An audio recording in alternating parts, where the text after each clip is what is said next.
بات حدود اللہ کی ہو، جب بات اللہ تعالیٰ اور اس کے پیارے محبوب صلی اللہ علیہ وسلم کے بنائے ہوئے قانون اور دین کی ہو، تو پھر انسان کو کسی کی پرواہ نہیں کرنی چاہیے، اپنی ذات کی بھی پرواہ نہیں کرنی چاہیے۔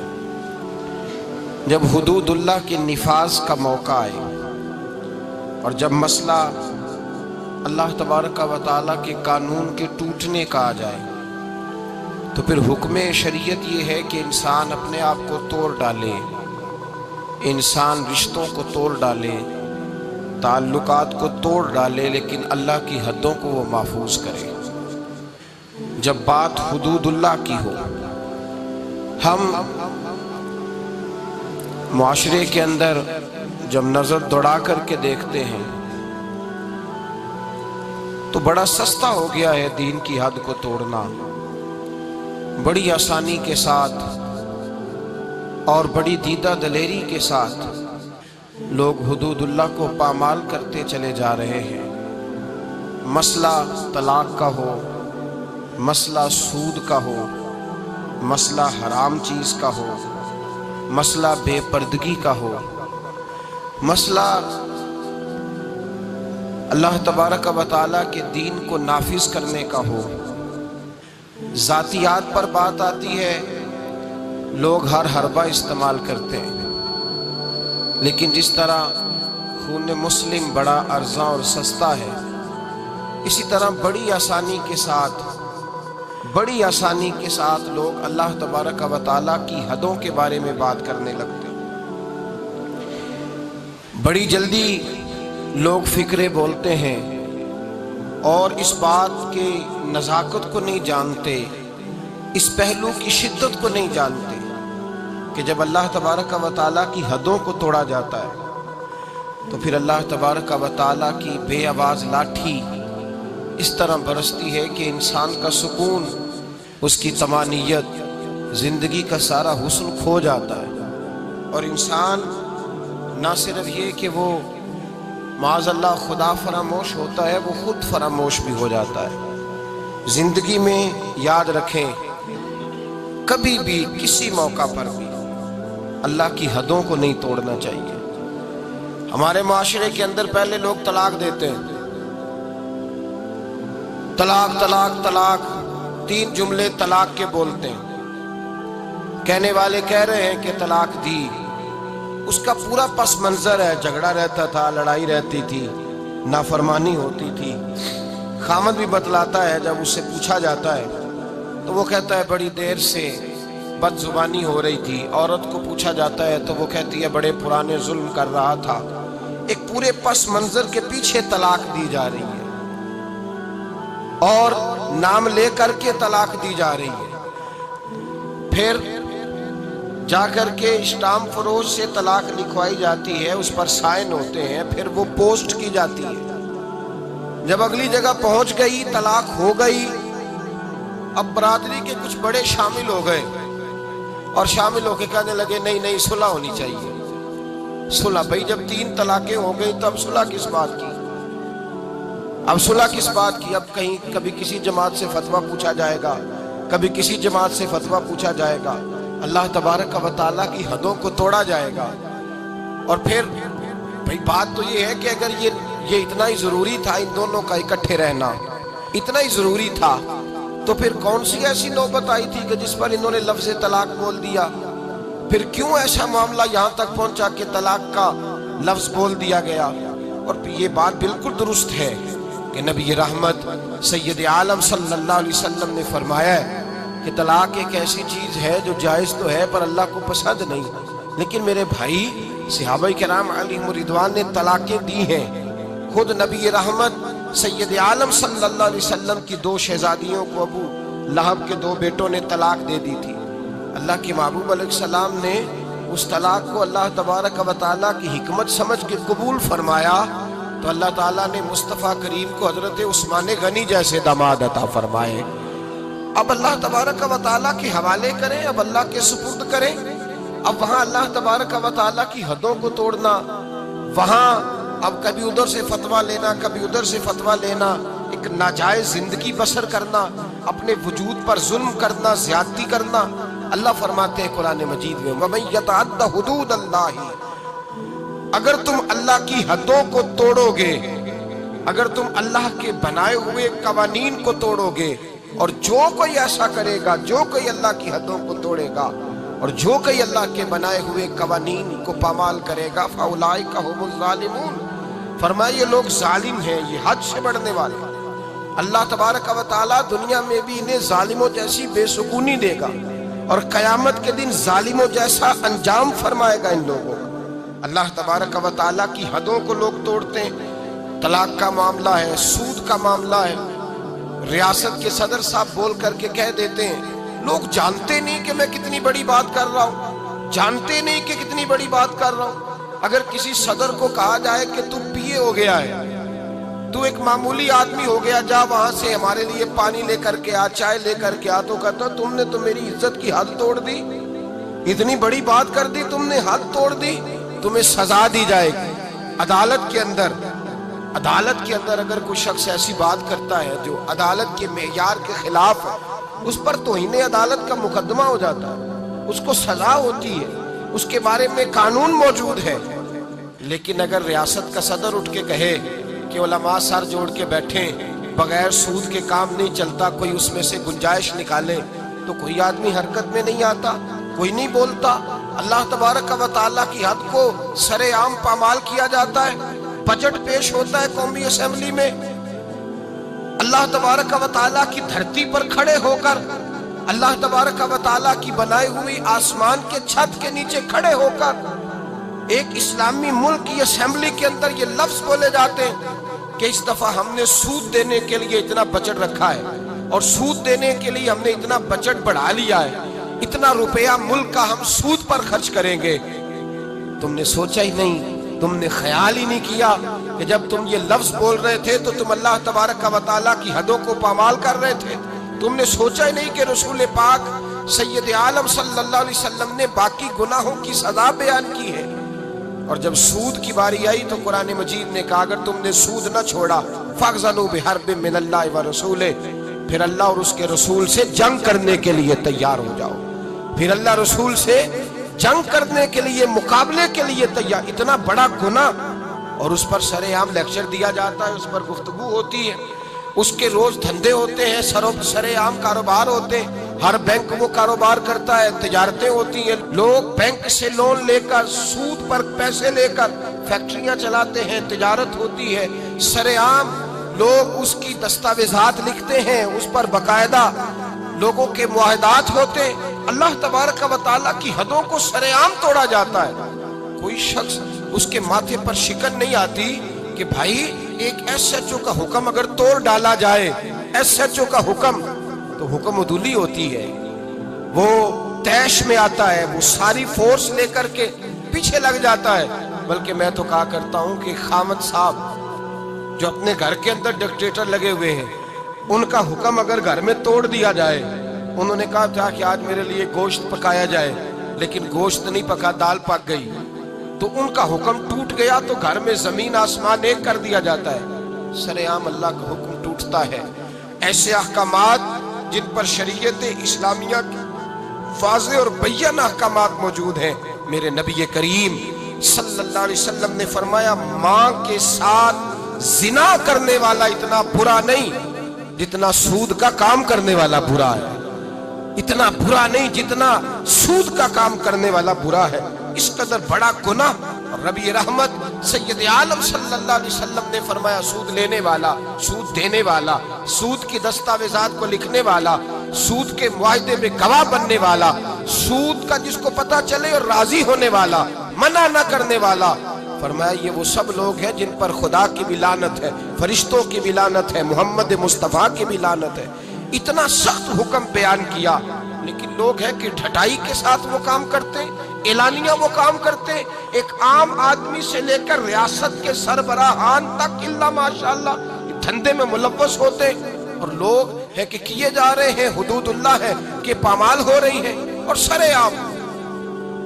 میرے رسول پاک صلی اللہ علیہ وسلم نے مرد اور عورت کا ایک جگہ رہنا پسند نہ فرمایا، حضور سید عالم صلی اللہ علیہ وسلم نے فرما دیا جہاں مرد اور عورت اکٹھے ہوتے ہیں وہاں تیسرا شیطان ہوتا ہے. حضور نے بیان کر دیا، کھلے لفظوں میں بتلا دی، فرمایا کوئی اجازت نہیں، کوئی اجازت. جہاں مرد اور عورت اکٹھے ہوں گے تیسرا شیطان ہوگا. مخلوط تعلیم ہے. مرد اور عورتیں، لڑکیاں اور لڑکے اکٹھے یونیورسٹی اور کالجز میں پڑھتے ہیں، اور جن لوگوں کو اللہ نے کوئی تھوڑا سا پیسہ دے دیا ہے، اللہ نے اپنے فضل سے تھوڑی دولت دے دی ہے، وہ تو اتنی ڈھٹائی کے ساتھ دین کی دھجیاں بکھیرنے لگے ہیں. لڑکی اور لڑکے کی شادی ہو رہی ہے اور غیر محرم ہے، ابھی ان کا نکاح نہیں ہوا، وہ ایک دوسرے کو انگوٹھیاں پہنا رہے ہیں، وہ ان کو آمنے سامنے بٹھا دیا گیا.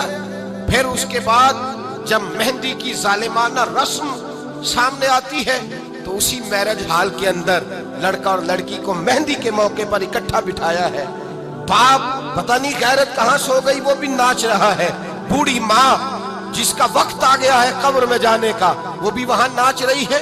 شریعت اسلامیہ کا جنازہ نکال کے ناچ رہے ہیں، اللہ کی حدوں کو پامال کر رہے ہیں. مصطفیٰ کریم جان رحمت صلی اللہ علیہ وسلم نے فرمایا مرد اور عورت جہاں اکٹھے ہوتے ہیں تیسرا شیطان ہوتا ہے، وہ بھی غیر محرم ہے. انگوٹھیاں ہاں شریعت نے اجازت دی ہے، شادی سے پہلے ہونے والی بیوی کو ایک نظر دیکھنے کی اس کو اجازت ہے، ایک نظر دیکھنے کی اجازت دی تھی. یہ تھوڑی کہا تھا کہ ان کو اکٹھا بٹھا دیا جائے گا، وہ ایک دوسرے کو انگوٹھیاں پہناتے پھریں گے. نبی کریم رؤوف الرحیم سید عالم صلی اللہ علیہ وسلم نے اتنا ناپسند کیا کہ حضور سید عالم علیہ السلام نے فرمایا خنزیر، کتا جو ہوتا ہے یہ نجس العین نہیں ہوتا. کتا بھیگ جائے تو اس پر بعض لوگ فتویٰ دیتے ہیں ناپاک ہونے کا، اور کتے کی جو تھوک ہوتی ہے وہ ناپاک ہوتی ہے. کتا پورا ناپاک نہیں ہوتا، خنزیر پورا ناپاک ہوتا ہے، نجس العین ہوتا ہے. میرے حبیب پاک علیہ السلام نے فرمایا خنزیر پورا ناپاک ہے، خنزیر بھی ہو اور پھر وہ گندگی میں گوبر میں پخانے میں لتھڑا ہوا بھی ہو، خنزیر بھی ہو اور گندگی میں لتھڑا ہوا، پہلے بھی ناپاک پھر اس پر گندگی لگ گئی. فرمایا وہ اگر تیرے وجود سے ٹکرا جائے تو اتنا برا نہ ہوا، اگر غیر محرم عورت کا جسم تیرے وجود سے ٹکرا گیا تو وہ لتھڑے ہوئے خنزیر سے بھی زیادہ خطرناک ہے تیرے لیے، اس سے بھی زیادہ خطرناک ہے. اب تو کورس ہونے لگے، اب تو کورس ہوتے ہیں، اب تو مرد اور عورت اکٹھے بیٹھتے ہیں، جلسے ہو رہے ہیں، محفلیں ہو رہی ہیں، ٹی وی پروگرام ہو رہے ہیں. کوئی سمجھتا ہی نہیں کہ اللہ تبارک و تعالیٰ کی حدوں کو پامال کیا جا رہا ہے. اور یہ اب ماڈرن ہونے کی علامت ہے، یہ اب مالدار ہونے کی علامت ہے، یہ اب صاحب ثروت ہونے کی علامت ہے. یاد رکھو جب کوئی غضب الہی کو آواز دیتا ہے، جب کوئی اللہ کے قانون کو چیلنج کرتا ہے تو رب اس کو ڈھیل ضرور دیتا ہے پر معافی نہیں دیتا. اس کو ڈھیل ضرور دیتا ہے پر وہ فرماتا ہے ان بطش ربک لشدید. پھر جب میں تیری رسی کھینچتا ہوں تو پھر تیرے رب کی پکڑ سب سے سخت ہوتی ہے. بھائیو اللہ کی حدوں کو اور سنے، میرے نبی کریم صلی اللہ علیہ وسلم نے فرمایا دو گروہ ایسے ہیں کہ قیامت کے دن میری شفاعت میں ہر ایک کو اللہ تبارک و تعالیٰ کی بارگاہ میں جا کے اس کی سفارش کروں گا، اس کے لیے عرض کروں گا. فرمایا شفاعتی لأہل الکبائر من امتی، میں بڑے بڑے کبیرہ گناہ والوں کی سفارش کروں گا. لیکن میرے مصطفیٰ کریم علیہ السلام نے فرمایا دو گروہ، دو جماعتیں، دو لوگ ایسے ہیں جن کی میں سفارش نہیں کروں گا، میری سفارش سے محروم رہیں گے. یا رسول اللہ صلی اللہ علیہ وسلم وہ کون سے ہیں؟ صحابہ کرام کی آنکھیں کھل گئیں، حیرت کے ساتھ کانپتے ہونٹوں سے لرزتی آنکھوں سے دیکھنے لگے. محبوبہ وہ بد نصیب، وہ کوتاہ قسمت، وہ کون سے ایسے کم نصیب ہیں جو صبح قیامت آپ کی رحمت للعالمین سے بھی محروم رہیں گے، جنہیں کالی کملی کا سایہ بھی نصیب نہیں ہوگا، جنہیں آپ کی شفاعت قیامت میں بھی نہیں ملے گی. وہ بد نصیب کون سے ہیں؟ تو میرے مصطفیٰ کریم علیہ السلام کے صحابہ نے تڑپ کر پوچھا تو کریم نے فرمایا ایک وہ بادشاہ، وہ فرمانروا جسے اللہ تبارک و تعالیٰ نے اپنے فضل سے عزت دی، اللہ نے کسی مملکت کا سربراہ بنایا اور پھر وہ خائن ہو گیا، ظالم اور جابر ہو گیا، پھر وہ لوگوں کو لوٹنے لگا، پھر وہ غریبوں کا خون نچوڑ کے اپنی تجوریاں بھرنے لگا. صبح قیامت میرے مصطفیٰ کریم فرماتے میری شفاعت سے بھی محروم رہے گا. اور دوسرا میرے حبیب پاک علیہ السلام نے فرمایا میرا وہ امتی ہو، کلمہ پڑھنے والا ہو، لیکن اگر اللہ کی حدوں کو پامال کرتا ہے، اگر اللہ کی حدوں کو توڑتا ہے تو قیامت کے دن وہ میری شفاعت کا حقدار نہیں ہے۔ میں صبح قیامت اللہ کے حضور اس کی شفاعت نہیں، بلکہ بخاری مسلم میں حضرت عائشہ صدیقہ رضی اللہ تعالیٰ عنہ حضور کے اخلاق بیان کرتی ہیں۔ کیا بیان کرتی ہیں؟ نبی پاک کے، میری طرف دیکھیے، حضور کے اخلاق، یہ اخلاق بیان ہو رہے حضور کے، یہ بھی اخلاق ہے میرے نبی پاک کا، اخلاق بیان کرتی ہیں۔ کہتی ہے نبی پاک علیہ السلام نے کبھی اپنے دست مبارک سے کسی کو مارا نہیں، کسی غلام کو، کسی عورت کو، کبھی نہیں، یہ اخلاق بیان ہو رہا ہے۔ فرماتے ہیں کبھی حضور نے کسی پر غصہ نہیں فرمایا۔ بخاری مسلم میں یہ بھی اخلاق کا حصہ ہے، یہ بھی اخلاق ہے، کبھی کسی پر غصہ نہیں فرمایا۔ لیکن جناب عائشہ فرماتی ہے اگر کوئی اللہ کی حد کو توڑ دیتا، اگر کوئی دین اسلام کے قانون کو پامال کرتا تو پھر میں مصطفیٰ کے چہرے پر جلال دیکھتی، پھر میں حضور کے لب و لہجے میں اس کے لیے سختی دیکھتی، پھر میں دیکھتی کہ حضور سید عالم صلی اللہ علیہ وسلم اس پر جلال فرماتے، اللہ کے محبوب اس سے ناراض ہوتے جو حدود اللہ کو پامال کرتا۔ میرے بھائیوں جاگو اور سمجھو اس پہلو کو، اپنے بچوں کا ماتھا چومنا بھی اخلاق ہے، اور اگر وہ دین کو توڑے تو ان کے منہ پہ تھپڑ مارنا بھی اخلاق ہے، اپنے بچوں پر ساری شفقتیں انڈیل دینا بھی اخلاق ہے، اور اگر وہ رسول اللہ کے دین کے باغی ہو جائے تو ان کے خلاف ڈنڈا اٹھانا بھی اخلاق ہے، پھر ان کو لتاڑنا بھی اخلاق ہے، پھر ان کو سختی کے ساتھ سنوارنا بھی اخلاق ہے۔ تو میٹھا بنا رہتا ہے، میٹھا بنا رہتا ہے ہر بات کے اندر، بیٹی بے پردہ رہے اور تو میٹھا بنا رہے، بیٹا شراب اور جوے کے اڈے پہ جائے اور تو میٹھا بنا رہے، تیرے گھر کے اندر شریعت اسلامیہ کا مذاق اڑایا جائے اور تو کہے میں اخلاق والا ہوتا ہوں۔ یہ نبی پاک کے اخلاق ہیں کہ حضور رحمت للعالمین ہیں۔ لیکن جناب عائشہ فرماتی ہے اگر کوئی اللہ کی حد توڑ دیتا، اگر کوئی دین اسلام کی حدود کو پامال کرتا تو پھر میں تڑپ کے کہتی اعلیٰ حضرت فاضل بریلوی کی گویا زبان میں کہ غضب سے ان کے خدا بچائے، غضب سے ان کے، بولیے گا، غضب سے ان کے، غضب سے ان کے خدا بچائے کہ نور باری عتاب میں ہے۔ پھر میں جلال دیکھتی سید عالم، اللہ تبارک و تعالیٰ کی حدیں توڑنے سے بچیں، اللہ کے قانون کو چیلنج کرنے سے بچیں، بچیں اس چیز سے جس میں اللہ تبارک و تعالیٰ کا واضح حکم، نبی پاک کا واضح حکم ہو، ہمیں پتا ہو کہ یہ بات شریعت اسلامیہ میں جائز نہیں، لیکن اس کے باوجود اگر کوئی کر رہا۔ آج کئی ایسے گھرانے ہیں جن کو اللہ نے اپنے فضل سے جائیدادیں دی، اللہ تبارک و تعالیٰ نے زمیندار بنایا، ان کے بچے اگر کوئی گناہ کرتے ہیں تو کہتے ہیں شکر ہے تو بڑا ہو گیا ہے، تیری کو شکایت تو آئی ہے نا معاذ اللہ۔ وہ کہتے ہیں معاذ اللہ شراب و کباب کے اڈے اور وہاں آنا جانا تو ان بچوں کا شوق ہوتا ہے، یہ کام تو کرتے ہی رہتے۔ ڈرو اللہ تبارک و تعالیٰ، تم نے یہ بات نہیں کی، تم نے تو غضب الہی کو آواز دی، تم نے تو اللہ کے جلال کو بلایا، تم نے تو اللہ تبارک و تعالیٰ کے فرشتوں کو یہ پیغام دیا ہے کہ ہم پر عذاب نازل کر دیا جائے۔ وَمَن يَتَعَدَّ حُدُودَ اللَّهِ فَأُولَٰئِكَ هُمُ الظَّالِمُونَ، فرمایا جو اللہ کی حدوں کو توڑے گا وہ بہت بڑا ظالم ہے، بہت بڑا جابر ہے۔ میرے نبی کریم سید عالم صلی اللہ علیہ وسلم حدود اللہ کو نافذ کرتے، حضور اللہ کے دین کو نافذ کرتے، نبی پاک رحمت للعالمین ہے، نافذ کرتے، نبی پاک رحمت للعالمین ہے۔ حضور کی طبیعت نہیں چاہتی کسی شخص کے بارے میں، لیکن حضور کے سامنے چور آیا ہے، چور آیا ہے، رحمت للعالم چور آیا ہے، فرمایا اس کا ہاتھ کاٹو، کٹوایا ہے نبی پاک نے ہاتھ۔ ایک شخص پر قتل ثابت ہو گیا، مسجد قباء کے قریب حضور تشریف فرماتے، اس پر ثابت ہو گیا جرم، اس نے قتل کیا ہے۔ حضور نے صحابی سے فرمایا لے جاؤ دروازے پہ اس کی گردن مار دو۔ ایک صحابی ہیں حضور سے محبت کرتے تھے، پیار کا رشتہ تھا، غلامی کا رشتہ تھا، اکثر آتے حضور کو ہنساتے۔ ایک شام آئے، یا رسول اللہ غلطی ہو گئی، میں نے شراب پی لی ہے۔ اللہ کے محبوب نے حدود اللہ کی باری آئی تو محبت کو نہیں دیکھا، یہ نہیں دیکھا کہ میرا اس سے پیار ہے، یہ روز آتا ہے میرے ساتھ، اس کا رشتہ ہے، اخوت ہے، غلامی ہے۔ حضور نے فرمایا اس کو لے جاؤ وہاں باندھو، 80 کوڑے مارو اس کے وجود پر، یہ اللہ کا دین ہے، یہ نافذ کیا جائے گا، یہ نافذ کیا جائے گا، اس میں کسی شخص کا ذاتی پیار اور اس کا ذاتی تعلق کام نہیں آئے گا، یہ نافذ ہوگا۔ صحابہ کہتے ہیں باہر لے گئے، غلام کو کوڑے لگ رہے تھے، اندر اللہ کے رسول بے چینی کے ساتھ ٹہل رہے تھے، کبھی ادھر جاتے کبھی ادھر آتے۔ ایک صحابی نے کہا حضور اس نے شراب پی ہے، آپ اس کے لیے اس قدر زیادہ پریشان ہے؟ نبی پاک نے فرمایا تم نے شراب دیکھی ہے، اس کا احساس نہیں دیکھا؟ اس کو کوئی پکڑ کے نہیں لایا، تھام کے نہیں لایا، گرفتار کر کے نہیں لایا، وہ خود آ گیا ہے اور کہتا ہے محبوبہ غلطی ہو گئی، مجھے پاک کر دیں۔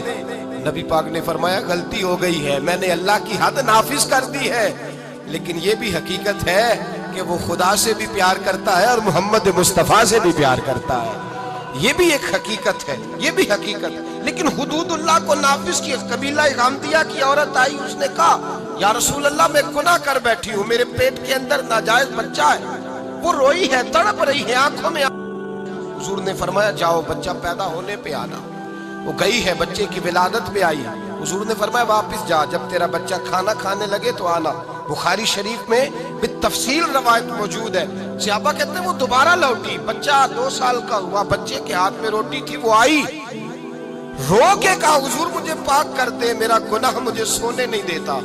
میرے مصطفیٰ کریم کے صحابہ کہتے اس کی تڑپ نے ہمارے دلوں کو نرم کر دیا، لیکن میرے مصطفیٰ کریم نے فرمایا اللہ کے دین کو نافذ کیا جائے، یہاں اس کو سنسار کرانا، رجم کرانا، اس پر پتھر برسانا، یہ بھی میری رحمت ہی کا تقاضا ہے۔ اس لیے کہ اللہ کا دین جب نافذ ہوگا تو جرم کم ہوں گے، اللہ کا دین جب نافذ ہوگا خطائیں کم ہوں گی، چوریاں کم ہوں گی، قتل کم ہوں گے، بدکاری کم ہوگی۔ جب سزا ملے گی مجرم کو تو پھر اس پر معاشرے میں امن پیدا ہوگا، برائی ختم ہوگی۔ فرمایا جاؤ لے جاؤ اور لے جا کر کے اس پر پتھر برساؤ، اسے مار دو۔ صحابہ کہتے ہیں پتھر مار مار کے اسے مار دیا۔ اللہ کا قانون رحمت للعالمین نبی نے نافذ کیا، اور جب اس کا انتقال ہوا تو حضور نے فرمایا غسل دو، صفے بناؤ، میں خود اس کا جنازہ پڑھاؤں گا۔ یا رسول اللہ صلی اللہ علیہ وسلم آپ نے ہی قانون نافذ کیا اور آپ ہی جنازہ پڑھائیں گے؟ تو میرے کریم نے فرمایا تم نے اس کا گناہ دیکھا ہے، اس کی توبہ کا رنگ نہیں دیکھا، احساس نہیں دیکھا؟ فرمایا اس پر اللہ کی حد آئی ہے اور ہم نے اس پر اللہ کا قانون نافذ کیا ہے، اور اب اس کا حال یہ ہے کہ وہ جنت کی نہروں کے اندر غوطے لگا رہی ہے۔ بھائی یاد رکھیں، سمجھیں اس بات، جب اللہ کا دین نافذ ہوگا۔ ہمارے معاشرے میں ہمارا میڈیا اب لوگوں کو گناہ کے طریقے بتلاتا ہے، لوگوں کو بتلایا جاتا ہے گناہ کیسے کرنا ہے۔ وہ قصور کے اندر ایک گروہ پکڑا گیا جو اس طرح کی بدکاریاں کرتا تھا، وہ کیا کرتے تھے، کیسے انجیکشن لیتے تھے، کس کوٹھڑی میں کیا کرتے تھے، سب دکھایا گیا، سب دکھایا جاتا ہے، ایک ایک جرم کی داستانیں۔ بلکہ اللہ تبارک و تعالیٰ فضل کرے، اب تو ایسی ٹیمیں سامنے آ گئی جو جا کے پیر پکڑتی ہیں، کوئی چھپڑ پیر پکڑ لیا، کوئی تھپڑ پیر پکڑ لیا، کوئی پکڑ لیا ہے۔ ان کو یہ بھی تو احساس ہونا چاہیے کہ یہ پیری مریدی ایک مقدس شعبہ ہے، یہ رسول اللہ کی وراثت ہے۔ جہاں تم یہ بات بیان کرتے ہو کہ یہ تھپڑ پیر ملا ہے، وہاں یہ کیوں نہیں بیان کرتے ایک پیر ایسا بھی ہے دنیا میں جو اجمیر کے ٹلے پہ بیٹھا ہے اور 90 لاکھ کو کلمہ پڑھا کے مسلمان کر گیا ہے؟ یہ چیز تم کیوں بیان نہیں کرتے؟ اور پھر تم پتہ نہیں کس کو پکڑ کے لے آتے ہو، نہ جانے کون جاہل تھا، اللہ جانے کون تھا۔ تم آؤ میدان کے اندر، ہمارے سامنے بیٹھو، ہم تمہیں کراچی سے لے کر خیبر تک لاکھوں خانقاہیں ایسی دکھائیں گے جہاں آج بھی خدا کا نام لیا جاتا ہے اور محمد رسول اللہ کا دین پڑھایا جاتا ہے۔ تم لوگوں کو گمراہ کرتے ہو، تم لوگوں کو بتلاتے ہو کہ یہ سارے اس طرح کے ہوتے ہیں۔ وہ پتہ نہیں کون بدماش تھا، گنڈا تھا، کون بے دین تھا جس کو تم نے پیر بنا کے لوگوں کے سامنے رکھا۔ ہم پیر اسے مانتے ہیں جس کے ایک ہاتھ میں خدا کا قرآن ہوتا ہے اور دوسرے ہاتھ میں محمد مصطفیٰ کا فرمان ہوتا ہے۔ تو یہ یاد رکھیے گا، اور ہم کبھی کمزور نہیں پڑتے کسی جگہ۔ ہمیں کوئی شخص آ کر کے بتلاتا ہے وہ فلاں بابا پکڑا گیا، ہم کہتے ہیں ہمارا نہیں ہے، وہ جس نے پکڑا اسی کا تھا جس نے پکڑ لیا، اور جو اس پہ تنقید کر رہا ہے وہ اسی کا ہے۔ جھوٹ بولتے ہیں لوگ، جھوٹ بول، بددیانتی کا مظاہرہ کرتے، ظلم کرتے ہیں۔ ان